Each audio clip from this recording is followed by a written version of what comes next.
Emily, thank you. Well, the border post at Kuznica is the place at the centre of recent confrontations between migrants and Polish security forces. That's where the camp of those seeking to cross, many of them Iraqi Kurds, has been visited by reporters recently, including the BBC's Steve Rosenberg, who captured these scenes this morning.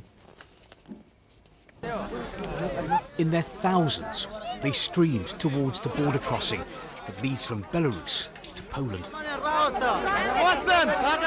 And the closer they came, the more urgent it got. The last fence on the Belarus side swept away. Now, a different perspective. This footage from a Polish army helicopter showing those same people trying to get through the main gate on the road there. If we freeze the image, we can see the crowd of immigrants pushing westwards and the Polish riot police at the bottom of the picture holding them at bay.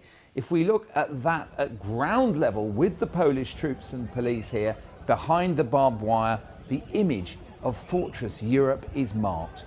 What's more, we've heard that the EU today has put new sanctions in targeting those in Belarus who arrange the passage of those desperate people to the border. That follows announcements by a number of airlines that migrants will not be flown to Belarus from Istanbul, Erbil in northern Iraq and Dubai. Das ist der Versuch eines autokratischen Regimes. This is the attempt of an autocratic regime to manipulate people who they lured into a trap under false promises to destabilise its democratic neighbours. That won't happen. Europe is united here. Further sanctions against Belarus will become effective this afternoon. This is now the fifth wave. So just as the EU is now supporting Poland and the Baltic states in this, there's increasing attention being given to Russian actions and the possible links in pressuring the Western alliance. The links between events in Belarus, threats to Europe's gas supply and the situation on the border between Russia and Ukraine. There's a lot of concern in NATO about the Russian troop build-up in that place. The fact that we see this military build-up also reduces any warning time between a decision in Russia before they are able to actually conduct a military aggressive action against Ukraine.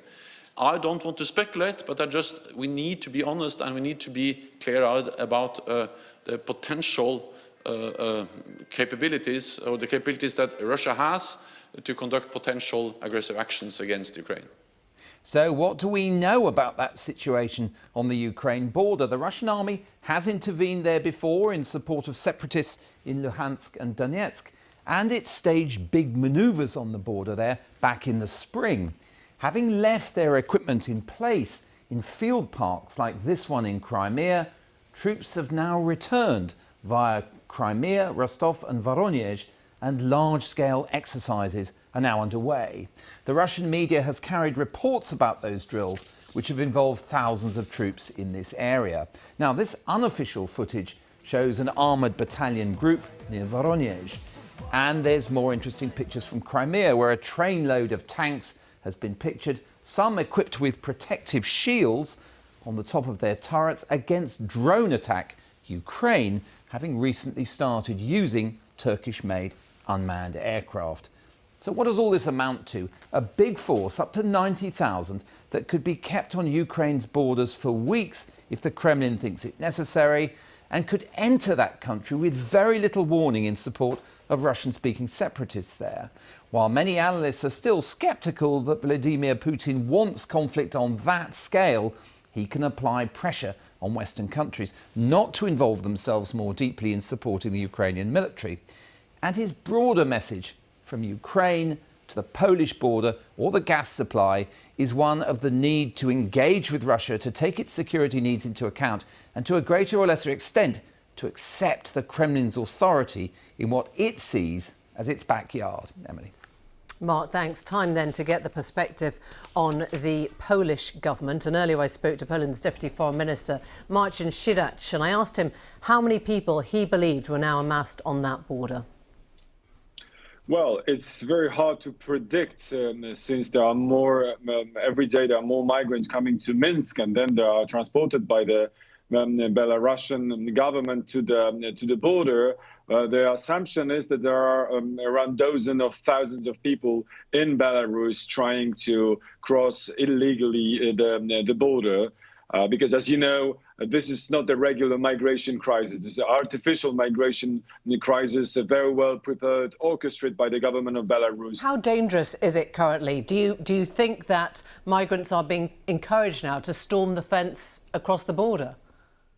Oh, definitely. They are encouraged by the KGB officers and border guards of Belarus to do it even aggressively. They are provided with some equipment, so the risk of escalation is quite high, unfortunately. We as Poland, we are quite well prepared to protect the border of the European Union, but then, you know, you have thousands of people quite determined or even aggressive or aggressively making attempts to cross the border.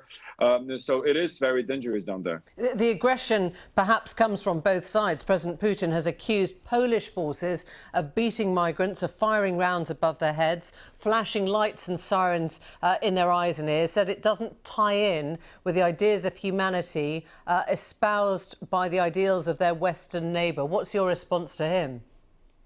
Well, my response, or my question is, do you really believe President Putin that he is the humanitarian guy? He should give us lessons of humanity. Mr. Putin, who started so many wars all around the world. What's this about? The goal for Mr. Lukashenko is, of course, to take the revenge on us, on European Union, for sanctioning him. You know, European Union sanctioned Mr. Lukashenko for repressions, for abusement of human rights in Belarus. So he's not very happy, of course, with that. The second thing is he's making money on this procedure, taking money from migrants and then forcing us to accept him as a de facto leader of this country. While for Mr. Putin, the goal is a bit different. He is very much interested in the further destabilization of the eastern flank, testing the unity of the European Union, testing the unity of NATO, and testing the resilience of the European society, but not with his own hands. Of course, as always, by proxy, by Belarusian government. But, Minister, you could have avoided this whole situation if you had called on Frontex, if you had been prepared to call in the border agency for migrants and asylum. Why didn't you? Do you really believe that we could avoid that kind of situation with the Frontex? Frontex has less than 1,000 officers on stock. We deployed already 15,000 of troops to the border to protect it. So I really doubted that Frontex, calling Frontex would help us to stop Mr. Lukashenko from bringing more and more thousands of people from the Middle East or other countries. It's not about Frontex, unfortunately. It's about the political will of Lukashenko and Putin, and we should stop them by sending correct political signals and the strategic messages, and that's what we are doing together with our EU friends and NATO members. Can you be more concrete? Because we know that your Prime Minister has asked for actual steps from NATO. What are those? Is it more troops? Is it more money? What do you need? Well, actually, we started from the European Union. First of all, we need to adopt, and we adopted today, 27 member states adopted the next tranche of sanctions, fifth package of sanctions as the strategic message towards Mr. Lukashenko. You have to pick your friends, because last month we were reporting on the spat between Poland and the EU over the judiciary, over the failure, as the EU saw it, to recognise their laws. Now you turn around, you're asking for help. Some will say you can't have it both ways.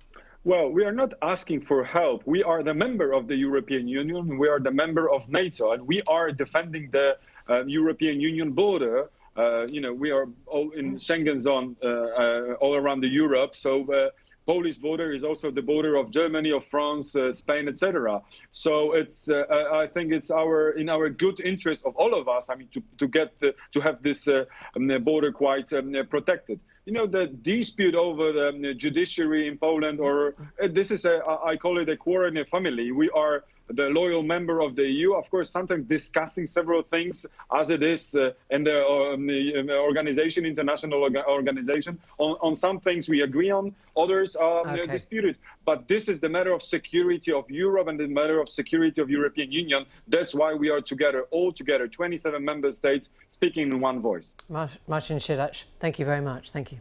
Thank you.